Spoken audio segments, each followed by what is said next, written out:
Sejarah gereja umum periodisasi. Sejarah gereja adalah pembagian waktu dan masa yang bersejarah dalam perkembangan gereja di seluruh dunia. Sejarah gereja di Indonesia tidak seragam dalam penetapan tahun-tahun dan juga peristiwa-peristiwa yang berhubungan dengan gereja di Indonesia pada masa lampau. Baik, periodisasi sejarah gereja pada umumnya dapat dilihat dari tahun dan juga peristiwa yang terjadi pada saat itu. Yang pertama, gereja kuno. Diperkirakan pada tahun 30 sampai sekitar 590 Masehi. Dan yang kedua, gereja abad pertengahan. Diperkirakan pada tahun 590 Masehi sampai 1517. Periode pertama yaitu gereja kuno, di mana sejarah mencatat bahwa lahirnya gereja pada hari Pentakosta, yaitu tepatnya di Yerusalem, di mana pada waktu itu para rasul mengalami lawatan Roh Kudus yang sangat luar biasa di hari Pentakosta itu, sehingga di mana di hari Pentakosta dicatat sebagai hari inaugurasi gereja. Dan pada pertama kalinya di Antioquia orang disebut sebagai Kristen. Hari Pentakosta tepatnya di Yerusalem, wilayah Asia Barat. Karena hasil dari kesaksian dan pelayanan para rasul, sehingga gereja bisa berkembang pesat hingga sampai saat ini. Pada tahun 313, Kaisar Konstantinus Agung yang mengeluarkan Plumat Milano, yaitu suatu keputusan yang dikeluarkannya, yaitu toleransi dalam beragama. Nah, pada tahun 313 inilah gereja tidak lagi dianiaya. Dan setelah 313, tepatnya di 380, oleh kekaisaran yang berbeda, ia pun mengeluarkan yaitu Edik Theodosius.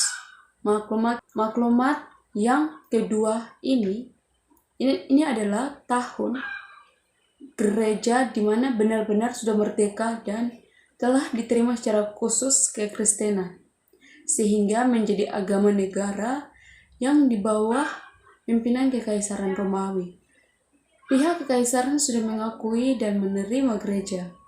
Kemudian dibangunlah basilika-basilika yang besar dan megah untuk menjadi tempat peribadahan orang Kristen pada saat itu. Agama Kristen ini di mana agama yang menjadi agama yang sangat bergengsi. Yang kedua, gereja abad pertengahan dari tahun 590 sampai dengan 1517.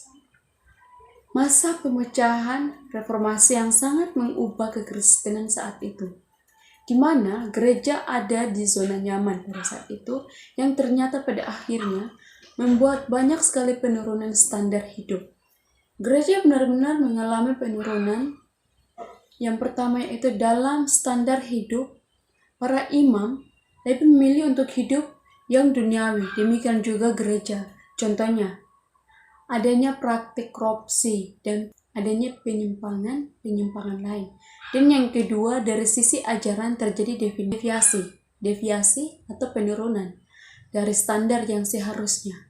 Contohnya yaitu praktik indulgensia. Ada juga penjualan surat penghapus dosa dan juga praktik purgatori. Nah, praktik purgatori ini yang berarti berdoa untuk orang-orang mati, karena pada zaman itu mereka meyakini bahwa bisa orang-orang mati bisa melewati api suci dengan doa-doa yang mereka naikkan. Lalu di mana di abad pertengahan ini benar-benar dihebohkan dengan perang salib selama 7 periode pada zaman sejarah waktu itu, di mana hal ini tidak bisa diabaikan di dalam sejarah. Ada beberapa nama tokoh yang muncul dalam teologi skolastik, yaitu Peter Abelardus, yang kedua Albertus Magnus, yang ketiga Thomas Aquinas. Para tokoh inilah yang mewarnai, yang menghebohkan abad pertengahan. Selain tokoh-tokoh skolastik. Sekian dari presentasi saya. Sekian dari materi yang saya sampaikan. Jika ada salah dalam kalimat yang saya sampaikan, mohon maaf. Sekian dan terima kasih.